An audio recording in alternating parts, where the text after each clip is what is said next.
जय जगन्नाथ पिला माने समस्तंकर अपेक्षा अच्छी जे और ट्रिपल एस तरफ के फॉरेस्ट गार्ड रिजल्ट आसो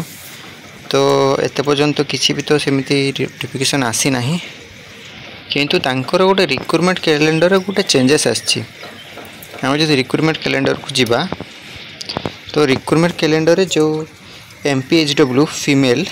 जो रिजल्ट तांकर बाहरी बार जुलाई मास ना जून मास बाहरी बार सेटा चेंज है कि जुलाई हो जाए एवं आमर जो फॉरेस्टर फॉरेस्ट गार्ड जो रिजल्ट जो फिजिकालटा होबार थिला सेटा एते जाए चेंज होई नाही एवं जुलाई मास ही अच्छी।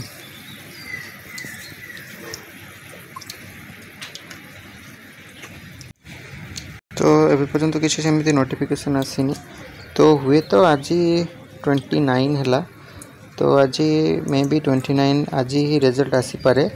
29 किंबा 30 ये दुईटा डेट रू निहाती आपनकर रिजल्ट शो हम निहाती लगुच रिजल्ट आसीज कारण जदि चेंज होबार था तो चेंज होते से मैंने सेटा को चेंज कले आउ फॉरेस्टरटा को भी चेंज कर पारे एवं किंतु तार किसी डेट रे किसी भी चेंजेस है ना तो हुए तो अपकमिंग आज और काली भितर तार रिजल्ट मेरिट लिस्ट आसीज एवं फिजिकालटी जुलाई मास हम तो जे मैंने सब फिजिकल प्रिपेयर कर प्रिपेयर करूँ एवं थैंक यू।